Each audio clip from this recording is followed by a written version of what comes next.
हे friends, अस्सलाम वालेकुम। Recipe curries kitchen में खुशामदीद। एक ऐसी रेसिपी के साथ हाजिर हूँ जिसे आप ईद पे बनाएंगे। जितना मर्ज़ी गोश्त खाएं, आप सिर्फ और सिर्फ एक गिलास पियेंगे, आपको बिल्कुल महसूस भी नहीं होगा कि आपने जो है कितना ढेरों गोश्त खाया है। एकदम हज़म हो जाएगा मिनटों में और सेकंड्स में। तो बिस्मिल्लाहिर्रहमानिर्रहीम। इस रेसिपी के लिए मैंने लिए है आधा गड्डी जो थी वो मैंने ले ली थी पुदीने की। पुदीने की डंडियाँ आपने अलग कर लेनी है और उसके पत्ते जो हैं वो अलग कर लेने। जहाँ जहाँ आपको डंडियाँ नज़र आ रही हैं वो डंडियाँ स्टिक्स जो हैं उसकी अलग करते जाइएगा। फिर जी एक बड़ा बॉल लेना है जिसके अंदर आपने पानी शामिल करना है। पानी शामिल करके उसके अंदर ये तमाम जो पत्तियाँ थीं पुदीने की फ़्रेश, ये आपने इसके अंदर शामिल कर देनी है। पुदीने की फ़्रेश पत्तियाँ अगर चाहें तो पूरी एक जो गड्डी होती है वो आप शामिल कर सकते हैं। उसके बाद इसको जी बहुत अच्छे से आपने धोना है। क्यों? क्योंकि इसके अंदर होगी मिट्टी जो कि आपकी सेहत के लिए अच्छी नहीं है कि आप बगैर धोए चीज़ों को, सब्जियों को, फ्रूट्स को खाएं। सो इसलिए पहले अच्छे से धो लिया करें। इसके अंदर काफ़ी मिकदार में जो है मिट्टी वगैरह ताकि निकल जाए। कुछ 1 से 2 मिनट इस पानी के अंदर डिप करके रखेंगे। उसके बाद अच्छे से आपने हल्के हाथों से इसको हल्का सा जो है वो रब करना है ताकि जो है इसमें से मिट्टी वगैरह निकल जाए। और ये देख सकते हैं नीचे मिट्टी आपको पानी में नज़र आ रही होगी। उसके बाद आपने 3 से 4 दफ़ा इसका पानी चेंज करना है। पानी चेंज करके उसके बाद ये देख सकते हैं नीचे आपको मिट्टी नज़र आ रही होगी। बस वो आपने जो है इस पानी को अलग कर लेना है और इन पत्तियों को अलग कर लेना है। फिर जी मैंने इसको अच्छे से स्ट्रेनर में डाल के स्ट्रेन कर लिया था, छलनी में डाल के छान लिया था ताकि पानी अलग हो जाए। और जी पत्ते मैंने अलग कर पत्तियाँ अलग कर ली थी। उसके बाद आपने एक बड़े पैन के अंदर जो है पानी शामिल करना है। तकरीबन 2 गिलास पानी शामिल कीजिएगा। फिर इस 2 गिलास पानी के अंदर आपने शामिल करनी है आधा कप चीनी। चीनी आधा कप भर के इसके अंदर शामिल करेंगे और इसकी जी चाशनी आपने बनानी है। अच्छा, इसकी चाशनी हल्की जो आंच पे इसको छोड़ दीजिएगा जब तक चीनी मेल्ट नहीं हो जाती। ये देख सकते हैं चीनी हो चुकी है मेल्ट, यानी चीनी जैसे घुलेगी चीनी आप ये देख सकते हैं इसका शीरा सा रेडी होगा। जब चीनी घुलने का इंतज़ार कीजिएगा आप, तकरीबन 3 से 4 मिनट लगेंगे और आपकी चीनी घुल जाएगी। इस शरबत को आप स्टोर कर सकते हैं। ये वो वाला शरबत नहीं है एक दफ़ा बनाया और पी लिया, नहीं, इसको स्टोर कर सकते हैं आप।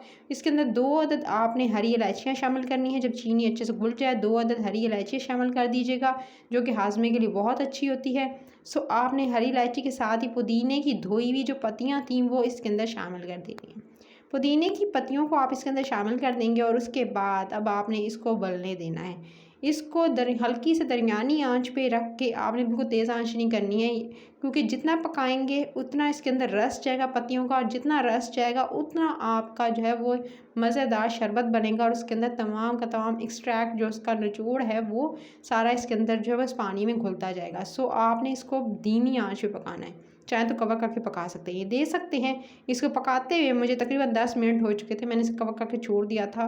काफ़ी हद तक ये पक चुका है। अब आपने बिल्कुल जब अच्छी तरह से पक जाएंगी पत्तियाँ, तभी आप इसके अंदर आधा टीस्पून जो है पिंक वाला सॉल्ट, गुलाबी नमक होता है, वो इसके अंदर आपने शामिल कर देना है। तकरीबन आधा टीस्पून शामिल कीजिएगा और उसके बाद आपने मज़ीद इसको तकरीबन 3 से 4 मिनट और पकाना है। इसको पकते हुए तकरीबन ये देख सकते हैं काफ़ी देर हो चुकी है और जी काफ़ी हद तक पानी कम हो चुका है, यानी आधी क्वांटिटी हो चुकी है। जब पानी कम होकर आधा रह जाए और गाढ़ा सा शरबत रेडी होने करीब हो तभी आपने इसका चूल्हा बंद करना है। इससे पहले जो है वो आपने बंद नहीं करना। लेकिन चूल्हा बंद करने से पहले आप इसके अंदर शामिल कर दीजिएगा आधा लीमू का रस निचोड़ कर। फ्रेश लीमू का आपने रस लेना है और इसके अंदर निचोड़ कर शामिल कर देना है। लीमू का रस शामिल करते ही बस 1 से 2 मिनट मज़ीद पकाएंगे और झाग आपको ऊपर नज़र आ रही होगी। जैसे लीमू का रस शामिल करेंगे आपको इसके ऊपर एक झाग बनती हुई नज़र आएगी। बस आपने चूल्हा बंद कर देना है और ये दे सकते हैं जी शरबत हो चुका है रेडी। अब आपने क्या करना है, इसको जी एक स्ट्रेनर लीजिएगा, इसमें छलनी ले लीजिएगा, नीचे एक बॉल रखिएगा और उसकी मदद से आपने इस तमाम के तमाम जितना भी जो रस है शरबत है उसको छान लेना है। और जी इस तरह से अच्छे से दबा लेंगे ताकि जो इस पत्तियों में रस है वो भी अच्छे से आप निकाल लीजिएगा। तो ये इस तमाम का तमाम जितनी पत्तियाँ थी उसको अलग कर लेना है, अच्छे से छान लेना है, क्योंकि पक पक के इसका तमाम का तमाम रस जो है वो इस पानी के अंदर शामिल हो चुका है जो आपको बॉल में नज़र आ रहा है। उसके बाद जी अब आपने क्या करना है, आपने एक बोतल लेनी है और एक शीशे की बोतल लीजिएगा साफ़, लेकिन पानी उसके अंदर नहीं होना चाहिए, ड्राई लीजिएगा। और उसके अंदर आपने चूँकि इसे स्टोर करना है इसके अंदर लेमन का इस्तेमाल, अगर लंबे से के लिए करना चाहते हैं तो इसके अंदर जो है वो नींबू का इस्तेमाल लाजमी कीजिएगा।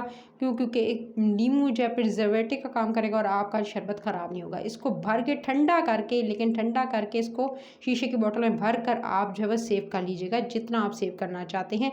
सो आप इसको डिफरेंट जो है बॉटल्स में भर के रख लीजिएगा और इसको पूरी गर्मियाँ आप चला सकते हैं। इसको बनाने का तरीका आगे आपके साथ शेयर करती हूँ। इसको बनाने का तरीका ये है कि सिंपल आपने पानी लेना है, 1 से 2 गिलास पानी लीजिएगा। 2 गिलास मैंने 2 से 3 गिलास पानी लिए थे, ठीक है।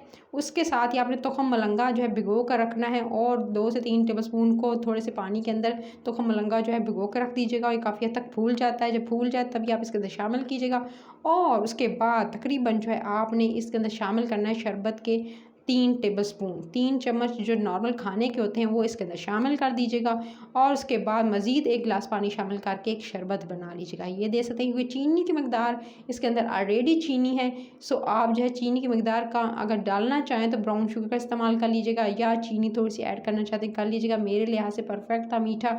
उसके बाद आपने थोड़ी सी डालनी है बर्फ़ डाल के उसके बाद जी अब आपने इसके अंदर थोड़ा सा जस्ट आपने जो है आधा नींबू का रस निचोड़ना है और जी ये हो गया शरबत रेडी।